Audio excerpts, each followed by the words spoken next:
അപ്പോൾ അത്തരത്തിൽ ആ ഒരു കാഴ്ചപ്പാടില്ലാത്ത ഒരാളാണ് നമ്മളുടെ പാർട്ട്ണർ എങ്കിൽ അവരെപ്പോഴും സേഫ്റ്റിക്കാണ് ഇമ്പോർട്ടൻസ് കൊടുക്കുന്നത്.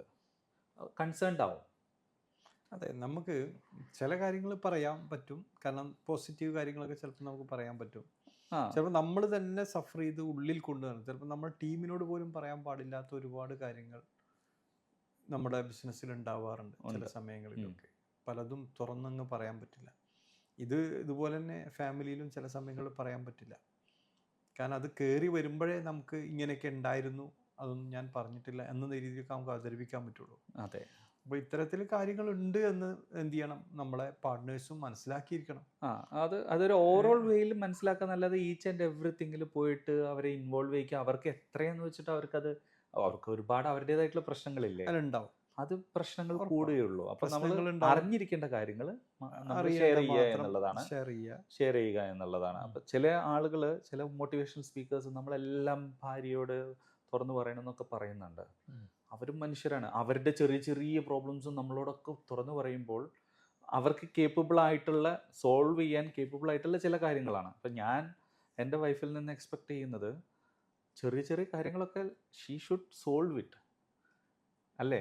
നമ്മളതെല്ലാം എക്സ്പെക്ട് ചെയ്യും. അപ്പോഴാണ് അവർ എപ്പോഴും നമ്മളെ ഡിപ്പെൻഡ് ചെയ്ത് നിൽക്കണം എന്നാണോ? പേടിയാണ്. അപ്പോൾ നമ്മളെ ഡിപ്പെൻഡ് ചെയ്ത് നിൽക്കുക എന്ന് പറയുമ്പോൾ നാളെ എനിക്കൊന്ന് വയ്യാണ്ടായ അവരെന്ത് ചെയ്യും എന്നുള്ളത് പേടിയാണ്.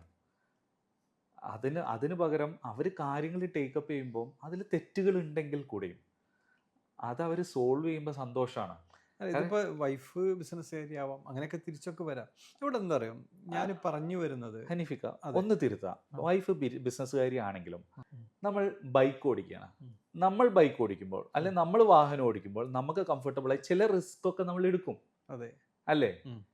നമ്മളുടെ മോനോ മോളാണ് വാഹനം ഓടിക്കുന്നെങ്കിലോ നമ്മൾ അവരെ തിരുത്തില്ലേ? തിരുത്തിക്കൊണ്ടേയിരിക്കും. നമ്മൾ ഇപ്പുറത്തൊന്ന് ഇരുന്ന് നോക്കണം. എന്തിന്? നമ്മളെ ഇപ്പുറത്ത് നമ്മൾ ചവിട്ടിക്കൊണ്ടിരിക്കും. ഇത് ഡ്രൈവിംഗ് അറിയുന്നവർക്ക് അറിയാം. അപ്പുറത്ത് ഓടിക്കുന്ന മോനോ മോളൊക്കെ ആവുമ്പോൾ അവര് ഓടിക്കുന്ന സമയങ്ങളിൽ പെട്ടെന്നൊരു വെഹിക്കിൾ വരുമ്പോൾ നമ്മൾ ഇപ്പുറത്ത് ചവിട്ടും. മനസ്സിലായില്ലേ? ഇതുപോലെ തന്നെയാണ് ബിസിനസ്സും. നമ്മൾ ഈ കാര്യങ്ങളൊക്കെ തന്നെയും അവരറിയിക്കുമ്പോൾ അവിടെ പ്രോബ്ലംസ് സോൾവ് ചെയ്യുക എന്ന് പറയുന്നത് അത് നടക്കണം എന്നില്ല. അവർക്കത് ബാധ്യതകൾ കൂടിക്കൊണ്ടിരിക്കുകയാണ്.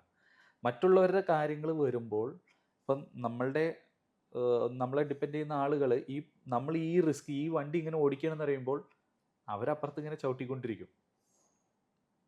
ഇവിടെ മനസ്സിലായില്ലേ രാജു? നമ്മളിങ്ങനെ ചിന്തിക്കേണ്ട ഒരു വിഷയം എന്താണെന്ന് വെച്ചാൽ, ഒരു ബിസിനസ്മാൻ അല്ലെങ്കിൽ അതിനെ ഓടിക്കൊണ്ടിരിക്കുമ്പോൾ അവരുടെ മുമ്പിൽ ഒരു ഫാമിലി മാത്രമല്ല, ഒരുപാട് ഫാമിലികളുണ്ട്. ഒരുപാട് ഫാമിലികൾക്ക് വേണ്ടിയിട്ടാണ് അവർ ബിസിനസ് നടത്തുന്നത്. അപ്പോൾ ഇത്രക്കും ഫാമിലികൾക്ക് വേണ്ടിയിട്ടാണ് ഓടുന്നത് എന്ന് ഒരു പക്ഷേ മനസ്സിലാക്കാനുള്ളൊരു ക്യാപ്പബിലിറ്റി നമ്മളെ കൂടെയുള്ള പാർട്ട്നേഴ്സിന് ഉണ്ടായിക്കൊള്ളുന്നില്ല. ആ കേപ്പബിലിറ്റി ഉണ്ടാക്കി കൊടുക്കാൻ നമുക്ക് അവിടെയാണ് ഞാൻ അതാണ് ചെയ്യേണ്ടത്. കാരണം നമ്മളൊക്കെ തുടങ്ങുന്ന സമയത്ത് നമ്മളെ കൂടെ ഫസ്റ്റിൽ കൂടിയ ആളുകളായിരിക്കും ഇവരൊക്കെ. ബിസിനസ്മാൻ പല ക്ലാസ്സുകൾക്ക് പോകുന്നു, മോട്ടിവേഷൻ കാര്യങ്ങൾ പഠിക്കുന്നു, പുതിയ പുതിയ വിഷയങ്ങൾ. പഠിക്കാതെ ഒരാൾക്ക് ബിസിനസ് വളർത്താൻ കഴിയില്ല. 24 മണിക്കൂറും അവൻ പഠിച്ചുകൊണ്ടിരിക്കുകയാണ്. അതേസമയം ഇവർ ചിലപ്പോൾ പഠിക്കുന്നുണ്ടാവില്ല. ഇവർ വീട്ടിൽ ചിലപ്പോൾ കുട്ടികളായി അല്ലെങ്കിൽ അവരുടെ പിന്നാലെ പോയി അവിടെ അവരുടെ വിജയം, കുട്ടികളുടെ വിജയം, ക്ലാസ് കാര്യങ്ങൾ മാത്രം അറിഞ്ഞു പോകുന്ന ആളുകളായിരിക്കും. ഇവിടെ മറ്റൊരാൾ പന പോലെ വളരും. കുറച്ച് കഴിയുമ്പോഴാണ് ഈ ഡിഫറൻസ് ഫീൽ ചെയ്യാൻ പോകുന്നത്. കുറച്ച് കഴിയുമ്പോഴാണ് ഇവിടെയൊക്കെയാണ് ബിസിനസ്മാൻ ഫാമിലിയിൽ ഉണ്ടാകുന്ന പ്രോബ്ലംസ് ഇങ്ങനെയൊക്കെയാണ് ക്രിയേറ്റ് ചെയ്യപ്പെടുന്നത്. കൂടെ വളരാൻ ഒരു പക്ഷേ ഫാമിലിയിലുള്ള ആളുകളും തയ്യാറാവണം. അല്ലെങ്കിൽ വലിയ ഡിഫറൻസുകൾ കാണിക്കും. കിലോമീറ്ററുകൾക്ക് അപ്പുറമായിരിക്കും രണ്ടുപേരും കുറച്ച് കഴിയുമ്പോൾ നിൽക്കുന്നത്. ഇങ്ങനെയാണ് ബിസിനസ്മാൻ്റെ ഫാമിലിയിൽ ഒരു പ്രോബ്ലം ക്രിയേറ്റ് ചെയ്യപ്പെടുന്നത്. അതെ. അപ്പോൾ അവിടെ നമ്മൾ ചെയ്യേണ്ടത്, നമ്മൾ ബിസിനസ്സിൽ നമ്മൾ ഇൻവോൾവ് ആവുന്ന പോലെ തന്നെ ഇത് പറഞ്ഞ് മനസ്സിലാക്കി കൊടുക്കാൻ നമുക്ക് അതിനുള്ളൊരു സാഹചര്യം നമ്മൾ ഉണ്ടാക്കുക എന്നുള്ളതാണ്. നമ്മൾ പരീക്ഷയ്ക്ക് തയ്യാറെടുക്കുമ്പം നമ്മൾ ഈ ബാലൻസ് ഒക്കെ നോക്കിയിട്ടാണ് തയ്യാറെടുക്കുന്നത്. IPS IAS ഒക്കെ എഴുതുന്ന ആളുകൾ, അല്ലെങ്കിൽ ഒന്നും വേണ്ട, 10ാം ക്ലാസ് എഴുതുമ്പോൾ തന്നെ നമ്മൾ ആ ഒരു കുറച്ച് സമയങ്ങളിൽ മറ്റുള്ള കാര്യങ്ങളൊന്നും നമ്മൾ നോക്കില്ല. മുഴുവനും അതിൽ ഇൻവോൾവായി എങ്ങനെ പരീക്ഷ ജയിക്കണം എന്നുള്ളതാണ്. ജയിച്ചു കഴിഞ്ഞാൽ പിന്നെ നമ്മൾ എന്താണ് ആ അവധിക്കാലം ആഘോഷിക്കുക എന്നുള്ളതാണ്. ഇവിടെ ഈ പരീക്ഷയ്ക്ക് പഠിക്കുന്ന പോലെയാണ് ഓരോ ഓൺട്രപ്രനേഴ്സും അവരുടെ ബിസിനസ് വിജയിച്ചെടുക്കുവാൻ വേണ്ടിയിട്ട് കഷ്ടപ്പെട്ടുകൊണ്ടിരിക്കുന്നത്. ഇത്തരത്തിലുള്ള കഷ്ടപ്പാടുകൾ അവിടെ ഉണ്ട്.